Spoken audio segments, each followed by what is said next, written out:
Hi అందరికీ. Office నుంచి వస్తున్న మోహన్ రోడ్డు పక్కన తన భార్య వసుమతికి ఎంతో ఇష్టమైన సంపెంగలు ఉండటం గమనించి స్కూటర్ పక్క కాపి ఎంతో ఇష్టంగా వాటిని కొన్నాడు. ఇంటి ముందు స్కూటర్ ఆపి ఉత్సాహంగా లోపలికి వస్తున్న మోహన్ను కర్ణ కఠోరంగా వినబడుతున్న అతని తల్లి గొంతు గుమ్మం ముందే ఆపేసింది. తల్లి గొంతు విని అమ్మో, అమ్మ మళ్ళీ ఏదో గొడవ మొదలుపెట్టినట్టుంది అనుకుంటూ భయం భయంగా అతని చేతిలోని సంపెంగలను జేబులో పెట్టి మెల్లగా అడుగులు లోపలికి వేశాడు. కొడుకుని చూసేసరికి సూరమ్మ మరింతగా రెచ్చిపోయింది. రారా నాయనా, రా, వచ్చావా అంటూ కొడుకుతో పురాణం మొత్తం మొదలుపెట్టింది సూరమ్మ. చూసావట్రా, ఇంతకుముందు మన ఇంట్లో నెల రోజుల పైనే వచ్చే గ్యాస్ సిలిండర్ ఇప్పుడు 20 రోజులకే అయిపోతుంది.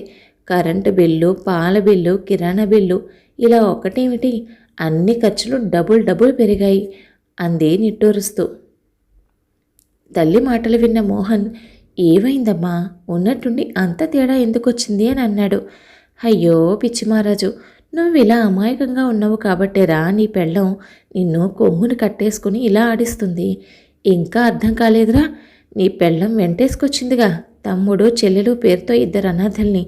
ప్రతిరోజు వాళ్ళ స్నానాలకని వేడి నీళ్ళు, ఉదయం సాయంత్రం వాళ్ళు బలంగా ఉండడానికి బూస్ట్లు, హార్లిక్స్లు, పూటకి వేడివేడిగా వండి వార్చడాలు, అవి చాలమన్నట్టు ఫ్రూట్సు, డ్రై ఫ్రూట్సు తెచ్చిపెట్టడాలు.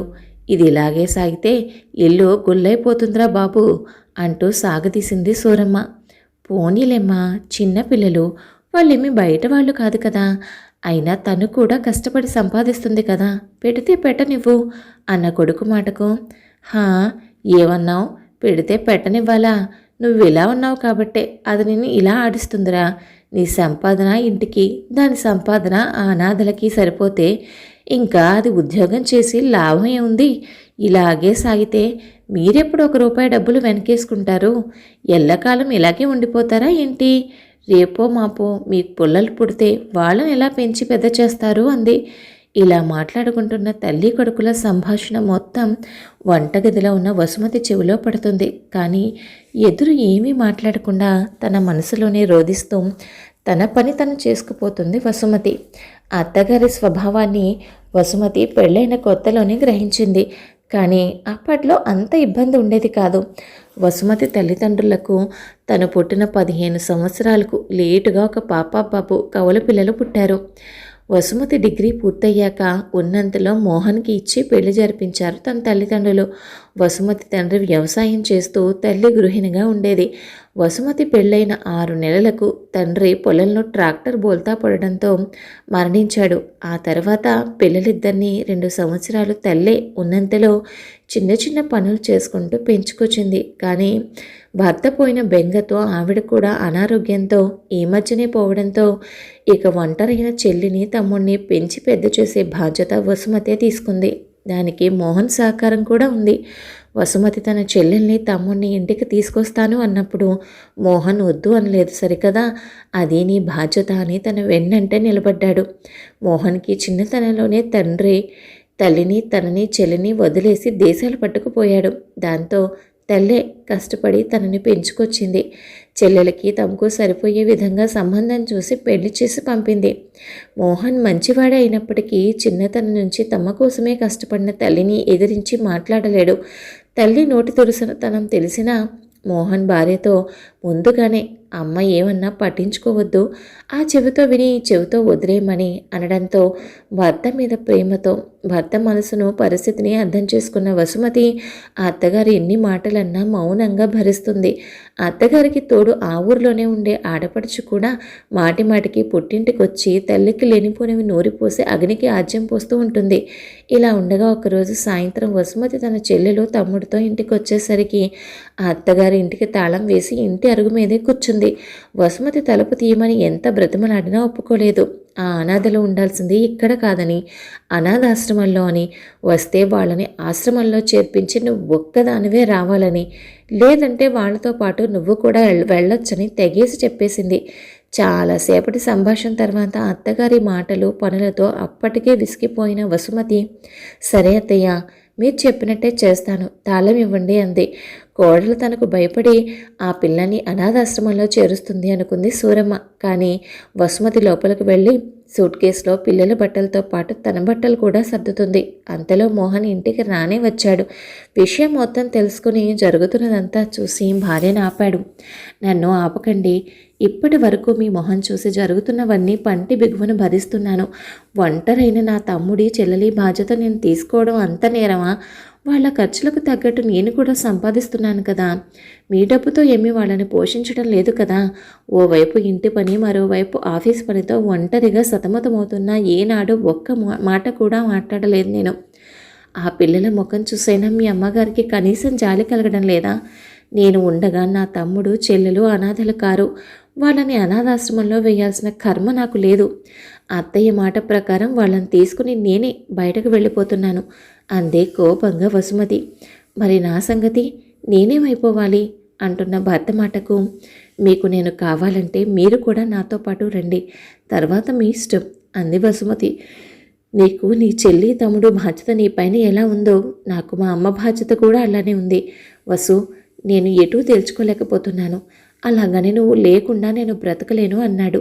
అడకత్తల్లో పోక చెక్కలాగా నలిగిపోతున్న భర్త పరిస్థితిని అర్థం చేసుకున్న వసుమతి, నేనేం చేయలేనండి, మనకి ఇలాంటి పరిస్థితి కల్పించింది మీ అమ్మే అని ఇంట్లో నుంచి వెళ్ళిపోయింది. చెల్లెలు తమ్ముడితో చిన్న గది అద్దెకు తీసుకుని వాళ్లతో కలిసి అక్కడుంది. సూరమ్మ పీడ పోయింది అనుకుని తన కొడుక్కి మళ్ళీ బాగా కట్న కానుకలు తెచ్చే ఓ అందమైన అమ్మాయిని చూసి పెళ్లి చేద్దామని అనుకుంది. కనబడిన పెళ్లిళ్ళ పేరయ్యలకు చెప్పి పెళ్లి సంబంధాల కోసం చూసినా ఏ ఒక్క సంబంధము కుదరలేదు. ఇక లాభం లేదని సూరమ్మే రంగంలోకి దిగి తన కొడుక్కి పిల్లనివ్వమని తనకు తెలిసిన వాళ్ళందరి ఇంటికి వెళ్ళి పిల్లని అడగ్గా, ఛీ రెండో పెళ్లివాడా అంటూ అందరూ చీకొట్టారు. సూరమ్మ ఏదో ఊహించుకుంటే ఇంకేదో జరిగింది. మరోవైపు తల్లికి చెప్పలేక భార్యను దూరం చేసుకోలేక మోహన్ తాగుడికి బానిసయ్యాడు. కొడుకును ముందు వసుమతికి విడాకులు ఇవ్వమంటే, నువ్వు ముందు అమ్మాయిని చూడు తర్వాత ఇస్తాను అంటూ మాట మార్చి తప్పించుకునేవాడు మోహన్. అలా సంవత్సరాలు గడిచిపోయాయి. ఓ రోజు అమ్మ అంటూ కంగారుగా ఇంటికొచ్చింది సూరమ్మ కూతురు. కూతురు వచ్చిన స్పీడు చూసి కొడుక్కి ఏదైనా పెళ్లి సంబంధం తెచ్చిందేమో అనుకుంది సూరమ్మ. తన అహంకారంతో కొడుకుని కోడల్ని విడదీసిన తర్వాత బంగారం లాంటి తన కొడుకు ఇలా తాగుడికి బానిసై ఇల్లు ఒళ్ళు గుల్ల చేసుకుంటున్నాడని తను చేసిన దానికి కుమిలిపోతుంది. అంతలో కూతురు ఆయాసపడుతూ వచ్చి, అమ్మా ఆ వసుమతి ఊరు చివర పెద్ద ఇల్లు కొందటే, చెల్లెల్ని తమ్ముణ్ణి కూడా పెద్ద స్కూల్లో చదివిస్తుందట అని విషయం చెప్పింది. అలా కూతురు చెప్పిందంతా నోరప్పగించి విన్న సూరమ్మ, అమ్మో దానికి అంత డబ్బు ఎక్కడి నుంచి వచ్చిందే అంటూ ఉన్న ఫలంగా కోడల దగ్గరకు పరిగెత్తింది. వసుమతికి వరుసకు మామయ్య అయినా తనకు పిల్లలు లేకపోవడంతో తనకున్న ఏవదాస్తిని వసుమతి యొక్క తెలివిని, సమర్థతను, మంచితనాన్ని గ్రహించి వసుమతి పేరున రాసిచ్చాడు. దాంతో వసుమతి రాత్రికి రాత్రి కోట్లకు పడగలెత్తింది.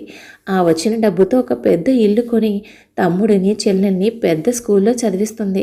డిగ్రీ వరకు చదువుకున్న వసుమతి తనకు సంక్రమించిన వ్యాపారాలను సమర్థంగా నిర్వహిస్తూ వచ్చిన ఆదాయంలో కొంత భాగం ఆస్తి రాసిచ్చిన యజమాని పేరిట ట్రస్ట్ పెట్టి తల్లిదండ్రులు లేని పిల్లలను, పిల్లలు వదిలేసిన వృద్ధులను, ఇంకా అవసరార్థులను ఆదుకుంటుంది. కోడలుంటున్న ఇంటి గుమ్మం వరకు వచ్చి ఆ ఇంటిని కళ్ళప్పగించి చూస్తూ ఉండిపోయింది సూరమ్మ. తను చేసిన దానికి కోడలు చీ కొడుతుందేమోనని సూరమ్మ మనసులో ఉన్న కొడుకు జీవితం చేతులారా నాశనం చేశాను అనే దాంతో కొడుకుని ఇంకొద్ది రోజులు అలానే వదిలేస్తే మనిషి పూర్తిగా మనకు దక్కడని డాక్టర్ చెప్పిన మాటలు కూడా సూరమ్మ ఇప్పుడు వసుమతి కాళ్ళ దగ్గరికి రావడానికి ఒక కారణం. సూరమ్మ వెళ్ళేసరికి అప్పుడే ఫ్యాక్టరీకి వెళ్ళడానికి కారెక్కుతున్న కోడల్ని చూసి ఏడ్చుకుంటూ వెళ్ళి కోడలి కాళ్ల మీద పడిపోయింది. వసుమతి లేవమని ఎంత చెప్పినా వినకుండా ఇంట్లో కొడుకు పరిస్థితిని వివరించి తను చేసిన తప్పుకి తన కొడుక్కి శిక్ష వేయొద్దు అంటూ బ్రతిమలాడడంతో అసలే జాలిగుండ కలిగిన వసుమతి అత్తగారిని క్షమించి భర్తను, అత్తగారిని చేరతీసింది. భార్య దగ్గరికి వచ్చాక మళ్ళీ మోహన్ పాత మోహన్లా మారిపోయాడు.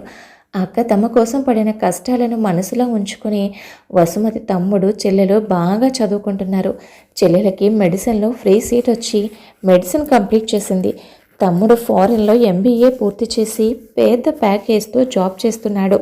చెల్లెల్ని తనతో పాటు చదువుకున్న ఓ పెద్ద కుటుంబానికి చెందిన డాక్టర్ ఇష్టపడడంతో అంగరంగ వైభవంగా చెల్లెల పెళ్లి జరిపించి ఆమెను అత్తవారింటికి పంపించింది. జరుగుతున్నదంతా సూరమ్మ మౌనంగా గమనిస్తూనే ఉంది. నోటికి విశ్రాంతి లేకుండా ఎవరో ఒకరిని ఏదో ఒకటి అంటూ ఉండే సూరమ్మ కోడలింటికి వచ్చిన తర్వాత తినడానికి తప్ప మరెందుకో నోరు తెరవడం లేదు. ఒకప్పుడు తను అనాథలని చులకనగా చూసిన ఆ పిల్లలు ఇప్పుడు గొప్ప స్థాయిలో ఉన్నారు.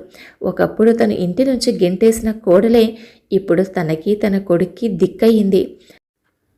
ఆ పశ్చాత్తాపమే సూరమ్మకి పెద్ద శిక్ష. ఇదిలా ఉండగా వసు మోహన్లకు ఒక బాబు పుట్టాడు. ఆ బాబుకి తనకు ఆస్తి రాసిచ్చిన మామయ్య పేరు ఆదిత్యవర్ధన్ అని ప్రేమగా పెట్టుకుంది వసుమతి. మోహన్ భార్యకి అన్ని విషయాల్లోనూ తన సహాయ సహకారాలు అందిస్తూ భార్య కొడుకుతో చాలా సంతోషంగా కాలం గడుపుతున్నాడు. కథ విన్నారు కదండి. కథపై మీ అభిప్రాయాన్ని తప్పకుండా కామెంట్ చేయండి. మరొక మంచి కథతో మళ్ళీ కలుద్దాం. ఉంటాను మరి.